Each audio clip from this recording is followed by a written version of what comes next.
warahmatullahi wabarakatuh.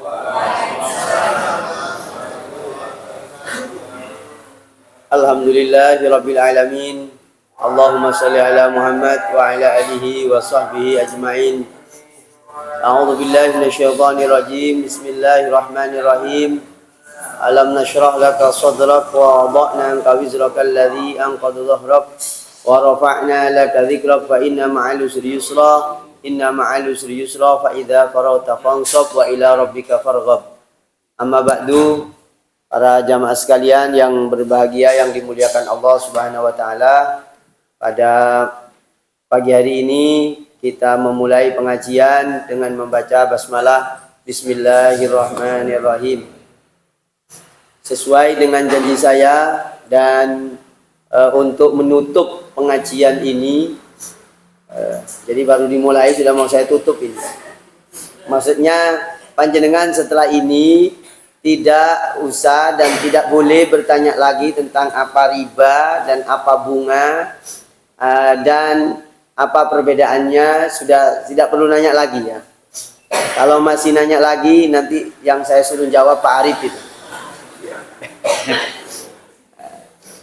Ini saya terangkan lagi perbedaan antara bunga dan bagi hasil ya. Antara bunga dan bagi hasil saya bedakan. Saya membanding-banding dari beberapa kitab yang berbahasa Indonesia, yang berbahasa Arab khususnya, tentang riba. Apa perbedaannya riba dengan bunga? Lalu apa bedanya bunga dengan bagi hasil?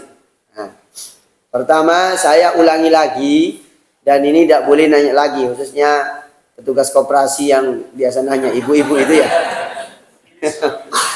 baru nanya koperasinya sudah berjalan puluhan tahun, baru ditanya sekarang gitu ya. Iya. Iya. Ini cakaknya mic berapa ya harganya? Enggak, saya nggak ya. Saya nggak. Maksudnya kalau sekiranya nggak terlalu mahal beli cakak mic yang bagus itu ya, yang bisa naik turun itu. Masa saya kalah dengan Syahrini itu ya? Mic-nya Syahrini itu harganya 100 juta. Mic nyanyi itu padahal. Masa mic-nya ceramah kalah dengan mic-nya orang nyanyi? Bismillahirrahmanirrahim. Yang pertama, macamnya riba itu ada 4. Dicatat. Ya. Ini kalau tidak dicatat berarti diingat. Kalau nggak diingat nanti ditonton di YouTube-nya. Macamnya riba itu ada 4. Yang pertama namanya ribal fadl. Ribal fadl. Fadl itu artinya lebih. Fadl itu kata-kata dari bisa kita pahami maknanya, atau maksudnya dari kata al-fadlu, atau dari kata afdol. Afdol itu lebih utama, artinya lebih. Kalau afdol itu lebih utama artinya. Ribal fadl itu adalah riba yang timbul akibat pertukaran barang sejenis yang tidak memenuhi kriteria satu, kualitas, kuantitas, dan penyerahan yang tidak dilakukan secara tunai. Itu namanya ribal fadl. Gampangannya, contohnya, kalau di dalam bank keuangan itu, lembaga keuangan itu, riba fadl dapat ditemui pada transaksi jual beli valuta asing yang tidak dilakukan secara langsung. Kalau panjenengan tak pernah melakukan praktek ini, sepertinya memang tak pernah melakukan. Iya, kenapa kok itu? Bisnisnya mek dodolan lombok gitu loh ya. Apa itu namanya?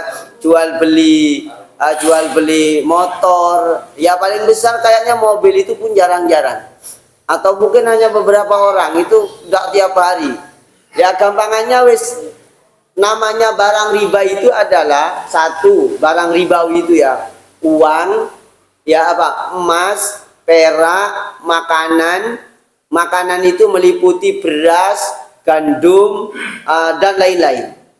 Lah, termasuk di dalamnya itu adalah uang, mata uang itu.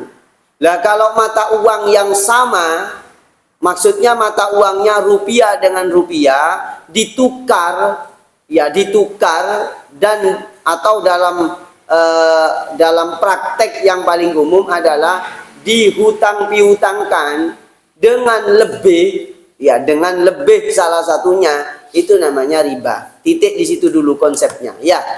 Tanpa memenuhi kriteria secara syariat, ya, tanpa memenuhi kriteria secara syariat. Kalau ada kriteria-kriteria yang memenuhi secara syariat, maka boleh. Nah, ini sudah pengecualiannya nanti yang akan kita bahas dalam bagi hasil. Jadi, misalnya nih, ya, misalnya kalau panjenengan punya uang, ya punya uang, lalu uangnya dibelikan barang dan dijual dapat laba, itu ya bukan riba. Ini uang ketemu uang langsung. Ya, uang 100.000 ditukar dengan 150.000, atau paling umum itu 105.000 misalnya. Nah, ini ketok-ketokane riba, tapi bukan riba, saya beritahu. Yaitu adalah orang yang tukar uang untuk hari raya. Di jalan-jalan itu, Bu, 100.000, tapi panjenengan bayarnya berapa? 105 atau 110? Lah, itu uang ketemu uang, panjenengan tukar, begitu itu riba. Oh, itu berarti gak boleh, Ustaz. Nah, ini saya terangkan dulu. Itu secara praktis itu namanya riba, karena uang ditukar dengan uang dengan jumlah yang lebih, tetapi di situ lebihnya karena ada jasa. Iya toh? Kan kok gendeng amat orang yang mau nuker uang 100.000 ditukar 100.000 persis. Padahal di situ orang yang punya uang 5.000-an dan 10.000-an itu adalah jual jasa. Sampean hutang uangnya 100.000, 100.000-an. Lalu sampean kan butuh untuk bagi-bagi uang 100.000 itu. Iya toh? Nah, panjenengan lek nukar ke bank nunggu antri berapa jam? Iya toh? Iya kan? Mesti nunggu antri. Ngepakin 10.000-an, 5.000-an, 20.000-an gitu kan? Nah, tapi dengan orang yang duduk di jalan itu nawarkan angpau atau apa itu? Uang hari raya itu apa namanya? Iya, ya, pokoknya uang hari raya itu.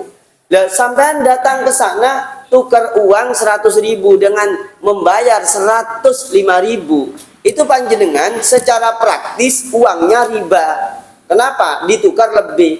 Tapi secara syariat benar. Kenapa? Karena yang menukarkan itu adalah jual jasa gitu loh. Jual jasanya, jasa apa? Jasa golekno mencarikan uang 5.000-an itu kan pakai bensin, pakai tenaga, pakai ngomong, itu bukan riba, gitu loh. Jadi di sini yang membedakan adalah persoalan jasa dan untung rugi yang memang di situ terjadi, gitu. Kalau panjenengan jadi tukang, saya takut riba, akhirnya sampean ke bank datang, uangnya 1 juta ditukar 5.000-an, 10.000-an lalu. Uang 105.000-an, 10.000-an, ya gitu ya. Tapi panjenengan 100 dibayar 100, ya bagus itu. Namanya sodako amal kebaikan. Tapi panjenengan kan tidak dapat hasil dari usaha menukarkan ke bank. Sampean menukarkan ke bank itu kan butuh parkiran, butuh mikir, ya butuh macam-macam. Dan itu tidak termasuk riba. Karena apa? Karena ada jasa yang ditukarkan, begitu. Terus ini namanya riba fadl. Riba fadl ini menukar uang yang atau menukar barang kualitasnya tidak sama, penyerahannya tidak langsung. Ya, tidak langsung ini ada kaitannya dengan riba yang kedua niki. Riba yang kedua niki nopo? Yaitu riba nasi'ah, riba yang timbul karena adanya hutang piutang yang tidak memenuhi kriteria untuk muncul bersama resiko dan hasil usaha yang muncul bersama biaya. Dengan demikian keuntungan muncul tanpa adanya resiko, atau hasil usaha yang diperoleh tanpa adanya biaya modal akan mengakibatkan riba. Dalam praktek bank konvensional, riba nasiah ditemui dalam pembayaran bunga kredit, nah, bunga kredit dan pembayaran bunga deposito, tabungan dan lain-lain yang tanpa adanya resiko. Jadi mau tidak mau kudu hasil terus dan kudu dapat laba terus. Nah ini namanya riba. Maka nanti akan saya terangkan perbedaannya dan tidak perbedaan antara riba dan bukan riba. Nah ini riba nasiah. Kenapa kok disebut nasiah? Nasiah itu artinya adalah apa? Nasiah itu artinya tempo. Tempo itu belakang apa? Belakang. Jadi kalau misalnya saya hutang 100 juta karena dilunasinya itu pada 2 tahun yang akan datang, akhirnya muncul keuntungan tanpa adanya resiko dan hasil usaha. Lalu bagaimana? Lalu dibayar 120 juta, yang itu namanya riba. Begitu. Tapi kalau ada resiko dan ada usaha yang muncul bersamaan biaya, maka tidak menjadi riba, yang nanti perbedaannya akan saya terangkan. Ini definisinya dulu. Jadi murni memang nggak ada salah satunya tidak nanggung resiko. Orang yang menghutangkan tidak nanggung resiko, pokoknya dia ini ya kalau kamu pakai ini nanti kamu bayar 2 tahun yang akan datang ya bayar 120 juta. Begitu. Nah ini namanya riba, riba banget sudah riba. Baik bank konvensional ataupun bank yang ya misalnya ada orang yang mempraktekkan syariah tapi tak memenuhi syariah, ya tetap itu namanya riba. Begitu. Kemudian riba jahiliyah. Kalau riba jahiliyah itu adalah karena adanya utang yang dibayar lebih dari pokoknya karena peminjam tidak mampu melunasi setelah jatuh tempo. Nah, ini begini. Kalau ini apa bedanya dengan nasiah yang sebelumnya itu? Begini. Saya hutang uang ke Pak Arif berapa? 100 juta. Kapan Pak Ustadz bayar? Bulan depan tahun 2023, yaitu bulan Februari tanggal 20. Hutangnya hari ini tanggal 22. 100 juta saya bayar. Ternyata jatuh tempo saya nggak mampu. Ketika nggak mampu, Pak Arif bilang ke saya, Ustadz, ini nggak bisa, kalau sama nggak mampu bayar sekarang, maka sampean harus bayar bulan depan. Nah bulan depan itu kalau bayar bulan depan, sampean kena cas, yaitu bayarnya adalah 100 juta 500.000 misalnya begitu. Nah ini namanya riba jahiliyah. Orang jahiliyah itu melakukan riba seperti ini, prakteknya sudah sangat sangat merajalela di zaman itu. Jadi kalau tidak mampu membayar di waktu yang ditentukan, lalu dinaikkan pokoknya, itu menjadi riba. Begitu. Yang terakhir, ini yang terakhir sudah ada 3 nih ya. Riba nasiah, riba fadl, riba nasiah, riba jahiliyah. Baik riba nasiah maupun riba jahiliyah ini masuk kategori juga namanya riba qard. Riba karena hutang piutang, kelebihan karena hutang piutang. Sekarang saya terangkan perbedaannya, biar panjenengan nanti bisa membedakan mana riba dan mana tidak riba.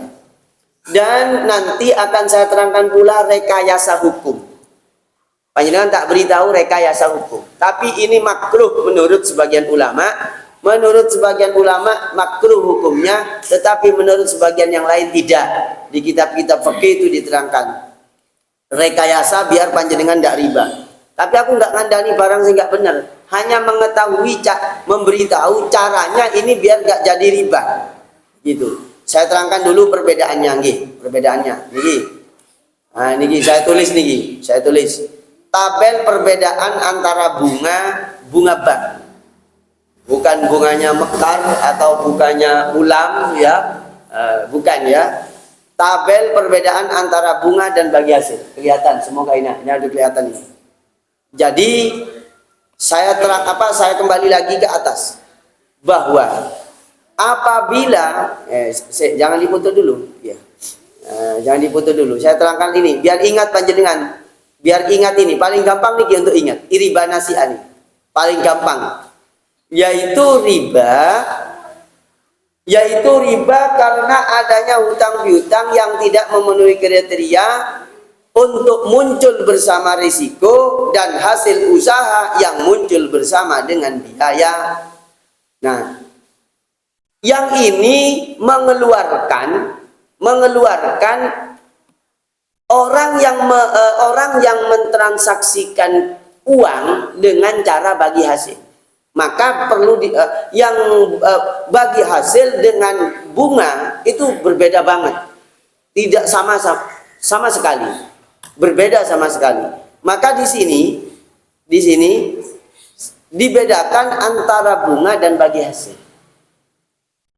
Kalau panjenengan nanti memenuhi kriteria yang di sebelah kiri dari arah panjenengan, yaitu memenuhi kriteria yang di sini, berarti bunga. Kalau memenuhi kriteria di sini, bukan bunga, yaitu namanya bagi hasil. Pertama, kalau bunga artinya disebut bunga dan riba.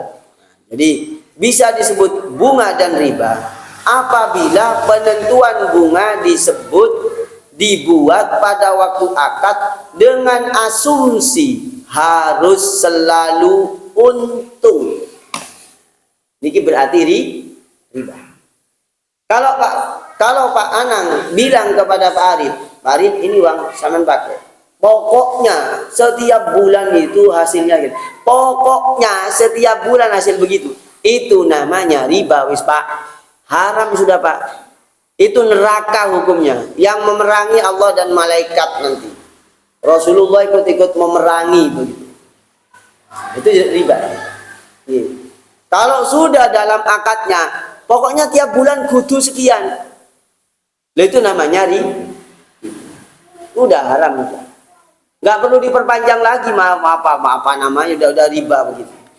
Lah kalau bagi hasil dalam praktek syariat, panjenengan memberikan uang kepada orang lain, penentuan besarnya rasio atau nisbah bagi hasil dibuat pada waktu akad dengan berpedoman pada kemungkinan untung dan rugi. Berarti bagaimana? Berarti yang membedakan antara riba dan bagi hasil, antara bunga dan bagi hasil, yaitu dilihat dari sisi penentuan ketika akad, hasilnya mau dipastikan apakah panjenengan mau pakai persentase. Kalau pakai pemastian untung di usaha tiap bulan, maka itu riba. Kenapa? Untung dan rugi itu adalah sifatnya fluktuatif dan sifatnya adalah gharar. Gharar itu artinya menipu, bisa untung, bisa rugi. Begitu. Yang bagi hasil tidak. Pak, nanti kalau hasil, perkiraannya kalau usaha saya. Lah, perkiraan. Tolong bedakan. Perkiraan dengan dipastikan. Pak, usaha saya ini kan laundry. Ya, karena usahanya orang Bumiayu ya agak jauh-jauh dari laundry gitu ya. Cuci mobil kan tidak mungkin lah, apa namanya perusahaan apa gitu, tidak mungkin di sini. Potongannya kan bukan potongan pemilik perusahaan begitu. Iya. Potongan sama kayak saya begitu itu. Nah, kalau misalnya laundry dengan mesin cuci sebanyak 10, asumsi perkiraan cucian sehari menghasilkan uang 20 juta. Nyuci apa Ustaz? Ya. Nyuci apa kira-kira yang mahal segitu? Ya. Nyuci karpetnya hotel mungkin. Iya. Nyuci sehari, ini Pak, kalau 10 mesin cuci, diperkirakan sehari penghasilannya bersih, itu 20 juta. Luar biasa itu. Ngalah-ngalahin gajinya DPR. 20 juta per hari. Perkira, ini kalau hari efektif mahasiswa masuk kuliah. Itu kan perkiraan. Nah Pak, dari perkiraan 20 juta, Bapak nanti dapat sekian persen. Catat baik-baik, dari perkiraan 20 juta. Kalau perkiraan 20 juta bisa turun 15 juta, bisa naik 22 juta. Nah, ini fluktuatif. Lah dengan membagi hasil model begitu akadnya, itu bukan riba. Jelas gak? Bisa dipahami? Ya sudah, kalau sudah paham wes. Nggih, selesai sampai di sini. Iya. Nah ini bukan riba sudah. Pengen nggak riba panjenengan modelnya begitu. Perkiraan hasilnya sekian. Berarti per bulannya perkiraan itu sekian. Kalau sekian ya berarti sekian. Kalau untungnya 20 juta, kalau panjenengan dapat 30%, ya berarti dibagi saja. Pemodalnya itu 20, pemodalnya 70%, misalnya 40-60, bagi 40-60.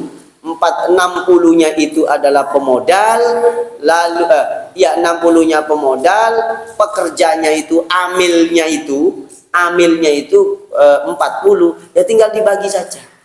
Perkiraan tapi bisa naik turun. Jadi prosentasenya tetap, hasilnya itu bisa berbeda, paham nggih? Pak Arif paham apa enggak? Kayaknya enggak paham Pak Arif ini.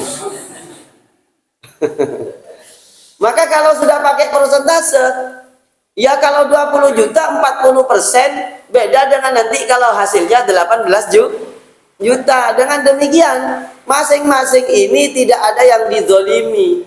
Beda dengan saya menentukan, pokoknya tiap bulan itu dari modal 100 juta, ini harus datang uang sekian. Itu namanya riba, Pak. Begitu loh, riba kayak begitu. Sudah tidak diragukan keribaannya itu. Satu ini sudah dijelaskan ya. Yang kedua, besarnya persentase kalau bunga itu besarnya persentase berdasarkan pada jumlah uang modal yang dipinjamkan. Jelas nggih? Ya kalau tadi itu pokok yang dari 100 juta itu. Gitu. Yang dari 1 juta harus menghasilkan sekian. Itu riba. Tapi kalau bagi hasil, besarnya rasio bagi hasil berdasarkan pada jumlah keuntungan yang diperoleh.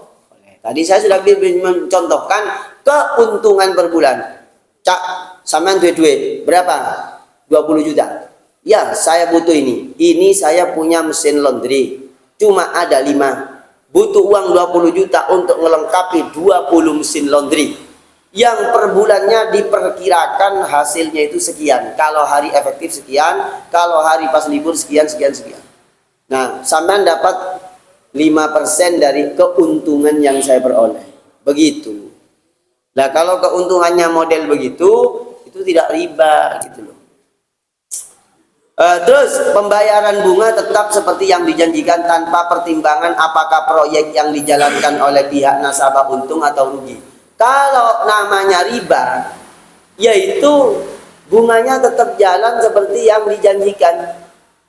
Baik proyeknya untung, baik laundrynya itu hasil atau tidak hasil, sepi atau tidak sepi, sama saja. Itu namanya riba. Laundrynya itu pas macet, mesinnya pada mati semuanya, ya itu tetap bayar. Itu jenenge riba.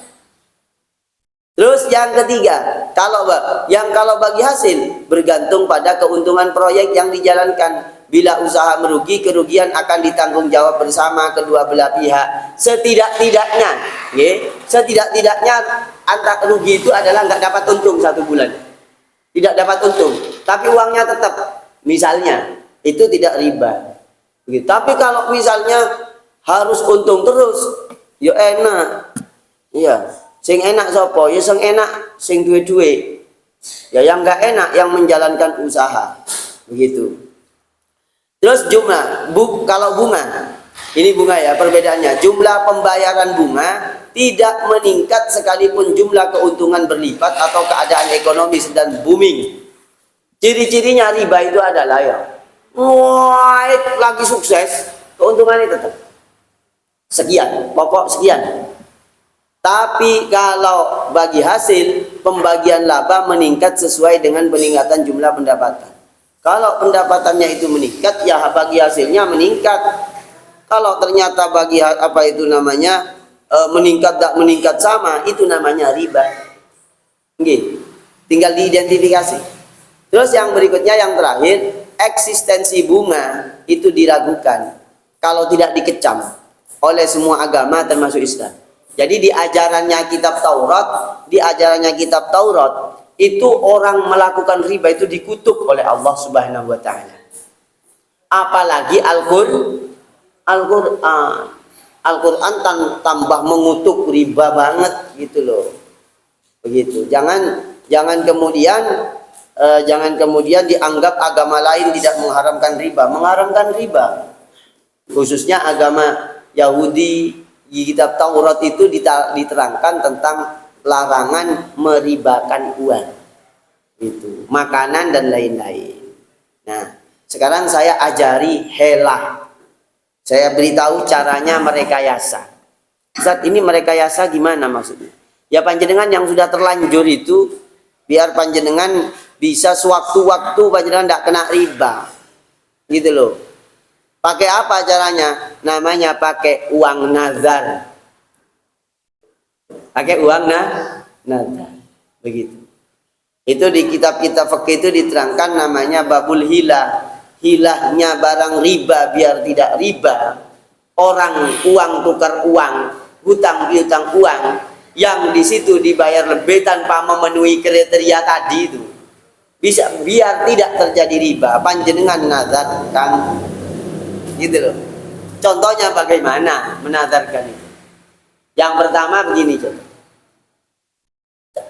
Kalau sampean bisa minjemin uang saya, sampean saya kasih. Ini beda loh akadnya. Beda. Sampean nadar berarti. Nadar. Kalau sampean Pak bisa menghutangi saya untuk keperluan usaha saya, maka per bulan sampean saya bernadar sampean tak kasih sama saya.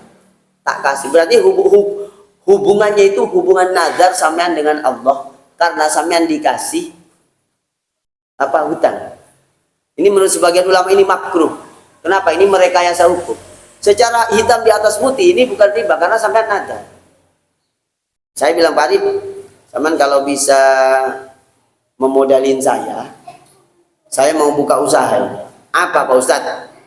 Saya mau usaha, mau buka perusahaan pabrik tempe.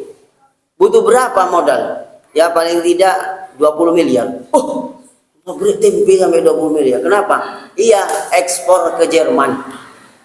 Karena di Jerman gak ada tempe gitu ya. Sampai ternyata saya bilang, Pak Arif kalau bisa meloloskan uangnya sampean dikasih saya untuk diputar usaha, untuk saya pinjam, saya hutang uangnya Pak Arif, saya bernadar, Pak Arif per bulan saya kasih uang. Berapa Pak Ustaz? Tak kasih, nggak banyak-banyak Pak Arif, tak kasih per bulannya itu 20 juta. Misalnya begitu. Ini namanya bukan riba, sampean nadar Pak. Beda loh ya. Jadi gara-gara akadnya panjenengan ngerubah.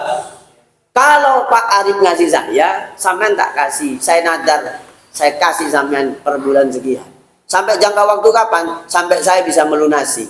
Ini jadinya jadi nazar. Oleh sebagian ulama tidak dianggap riba. Ini rekayasa hukumnya begitu. Rekayasa hukumnya begitu.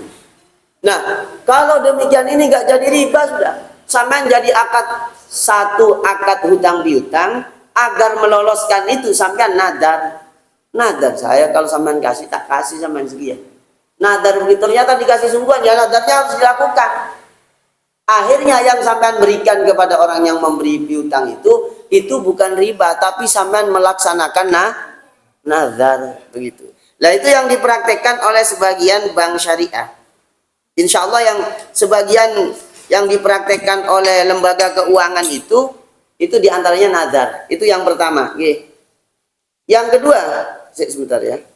Nah, tes, halo. Yang kedua adalah dengan cara namanya qardul hasan. Yang saya ingat ini qardul hasan. Yang sudah saya terangkan yaitu adalah pinjaman kebajikan. Yaitu ketika kita meminjam, tidak usah omong-omongan, pokoknya biar apa itu namanya. Kalau saya kasih kalau Pak Arif ngasih pinjaman utang ke saya mau buka usaha Pak Arif gini. Lalu ketika saya mau ngelunasinya itu Pak Arif ini tak cicil ya tiap bulan. Ini utangnya kan 20 juta. 1 bulan tak cicil 1 juta Pak Arif ya. Oh iya Pak Ustadz, silahkan dicicillah 1 juta. Ini Pak Arif, ini cicilan saya. Ini cicilan saya yang satu apa namanya, yang 20 juta. Bulan ini tak cicil 1 juta Pak Arif. Udah dikasih, ditransfer 1 juta. Sridek. Pak Arif sudah masuk 1 juta. Oke Pak, sudah masuk. Lewat apa Pak? Lewat Flip. Nah, Flip kan tidak kena cas itu ya. Pakai Flip. Setelah itu kirim lagi, Pak Arif. Ini saya kirim lagi Pak Arif. 150. Loh, uang apa ya Pak Ustaz? Ini ucapan terima kasih saya. Pak Arif telah membantu usaha saya. Tapi tidak disebutkan fisul bil akdi. Tidak disebutkan di proses akad. Ini nggak jadi riba kalau panjenengan praktek begitu. Pak Arif sama saya udah utang berapa? 20 juta. Bulan ini dicicil 1 juta. Setelah 1 juta ditransfer atau langsung saja ditransfer 1 juta 150. Pak, katanya cicilnya 1 bulan 1 juta Pak Ustadz. Iya Pak Arif, yang 150 itu ucapan terima kasih saya. Bulan depannya, Ustadz ini kok 1 juta 50.000. Oh iya yang 50.000. Tidak disebutkan di sulbil akdi, tidak disebutkan di proses transaksi bahwa ada uang itu, tidak ada. Itu sukarela saya memberi kepada, itu bukan riba. Begitu. Itu rekayasanya yang paling gampang untuk saya dan panjenengan. Ustadz yang sudah, ini mesti ada yang nanya ini. Ustadz yang sudah terlanjur melakukan begini begitu, ya wes moco istighfar. Mari wes, iya toh, baca istighfar, lalu setelah baca istighfar banyak sedekah. Sedekah kemana? Sedekah ke masjid. Banyak datang jamaah dan seterusnya. Banyak sedekahkan uangnya, insya Allah dimaafkan oleh Allah Subhanahu Wa Taala. Innahu huwat tawwabur rahim. Allah maha menerima taubat dan maha penyayang. Wes, mari wes, selesai. Selesai ya? Selesai ya? Selesai. Mangan deh ya? Ada pertanyaan? Kayaknya nggak ada kayaknya. Udah beres ya? Beres sudah ini. Ini dibahas berbulan-bulan soalnya. Padahal sing ngaji gitu tuh pelaku bisnis. Bisnis ya pasti ciri-ciri tetelan kerupuk atau sayur gitu. Tapi tidak apa-apa kita tahu ini. Biar kita tidak terjadi pada perbuatan riba. Tidak ada ya. Nah, kalau tidak ada maka kita apa namanya? Oke, buka Arif. Oke, rekayasa. Oke. Azab kan kalau berhasil wajib dibayar. Kalau sebenarnya nggak berhasil, bagus melalui wallet apa aja itu langsung. Iya, nadar kok. Nadar, apa nih? Biar nggak berat ke panjenengan dia. Iya kan, saya jangan banyak-banyak nadarnya. Nadar kok banyak. Ngapoti sampean dewi, gitu ya. Kalau nadar jangan banyak-banyak dan jangan berat-berat. Terus, ada lagi? Ibu-ibu? Ada? Nggak ada. Kalau nggak ada, saya bacakan lanjutannya. Ya, dia bacaan. Nah, monggo. Misalnya kita dalam utang piutang, kemudian di sana itu ada klausul dari si pemberi. Nanti misalnya bapak mati atau meninggal dunia, maka utang itu saya tidak usah dibayar oleh ahli waris. Apakah ini boleh? Oh, boleh. Ya enak malah. Minta cepat mati ben cepat.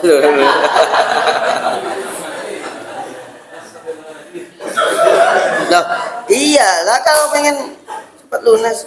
Kadang kan keluarga sebelum mati jenazah dibutuhkan kalau punya utang kan suruh. Iya. Silakan menghubungi Pak Arif gitu ya.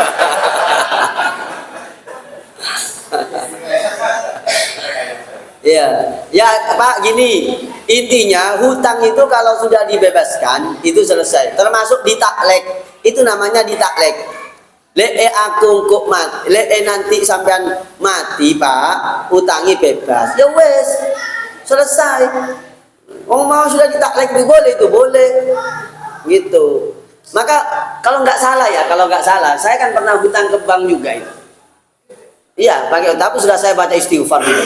Istighfar yang banyak juga. Sudah istighfar, sudah tak buat pengajian dan lain-lain itu udah dihapus itu. Dihapus.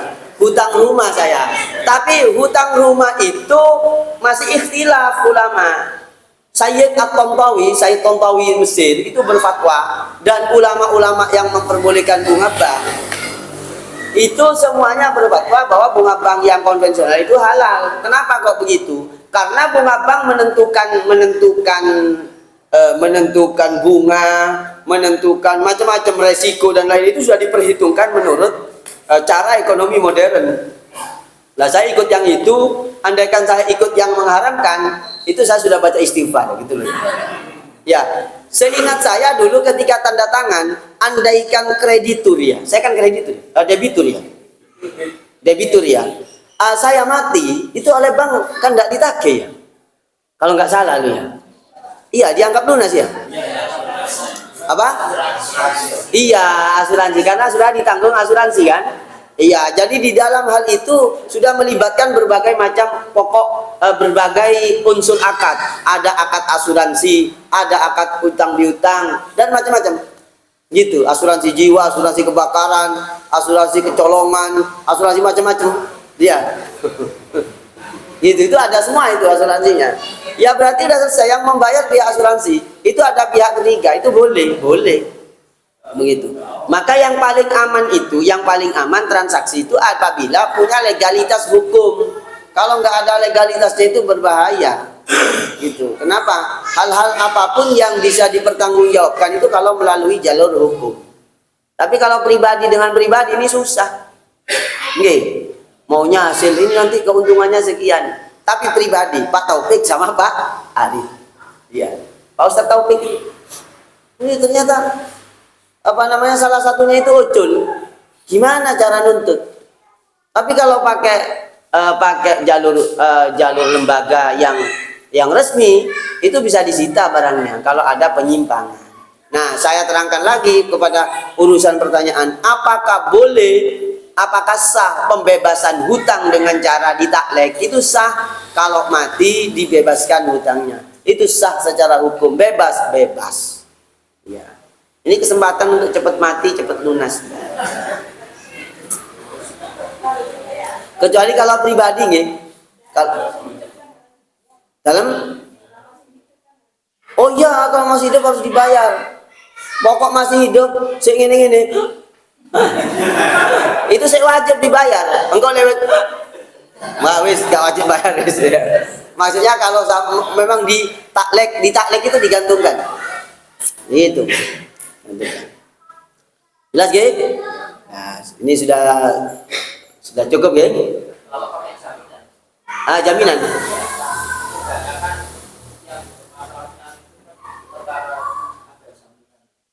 Oke.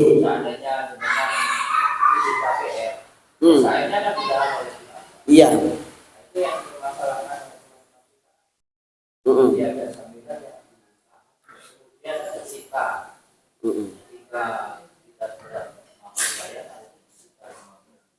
Oke.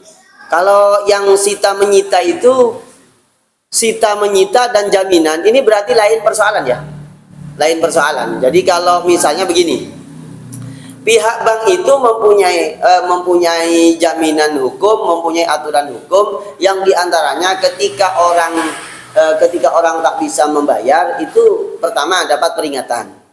Biasanya disurati kok. Iya kan? Saya pernah disurati berangkat itu ya.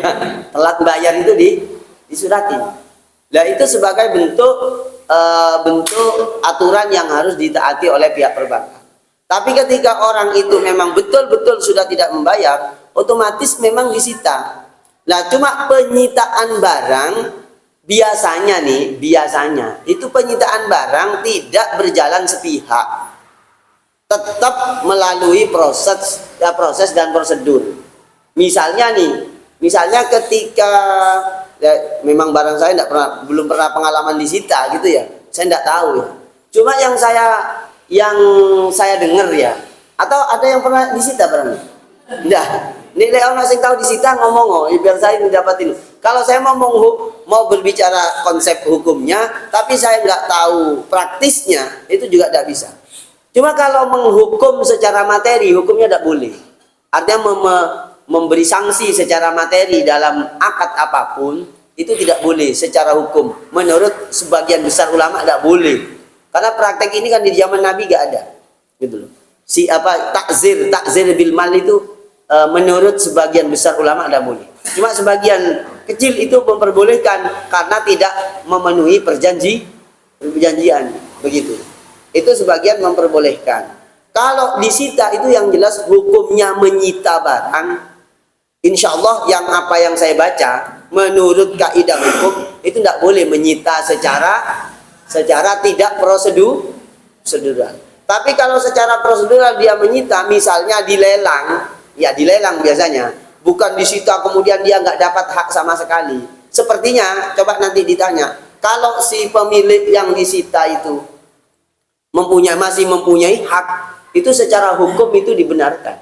Artinya secara hukum begini, dia masih dapat pokok yang dia masukkan atau yang dia bayarkan sebagai hak, sebagai kreditur atau sebagai debitur, dia itu masih punya hak uang yang sudah dimasukkan. Maka itu bukan kedoliman. Yang dolim itu dia tidak dapat sama sekali. Kalau memang prakteknya tidak dapat sama sekali, itu zolim, tidak boleh. Dan itu bisa dituntut juga itu secara hukum perdata itu bisa dituntut. Kenapa? Uang yang masuk itu kan uangnya dia. Kalau misalnya nggak dapat sama sekali, kalau tidak dapat sama sekali. Coba ada yang tahu kira-kira uang rumah kalau dilelang sama bank itu pemiliknya nggak dapat sama sekali apa masih dapat dari uang pokok? Nah masih dapat, itu Pak Arif itu. Saya percaya lah Pak Arif, mungkin pernah disita juga itu ya. Gitu. Ya ini udah cukup ini. Sudah saya harus juga pindah di Karangploso. Sekian terima kasih. Jadi sudah jelas perbedaannya, nanti panjenengan ditonton di YouTube saya. Perbedaan antara bunga dan riba, bunga garis miring riba dan bagi hasil atau keuntungan yang dibenarkan bagi hasil dengan riba. Perbedaannya tadi sudah disebutkan. Yang secara inti adalah kalau bunga itu mesti dengan asumsi harus selalu untung, tapi kalau bagi hasil itu besarnya rasio itu pada kemungkinan untung dan rugi. Jadi dengan perkiraan. Sekian terima kasih. Marilah kita tutup dengan kafaratul majlis. Subhanakallahumma wa bihamdika asyhadu an la ilaha illa anta astaghfiruka wa atubu ilaik. Assalamualaikum warahmatullahi wabarakatuh.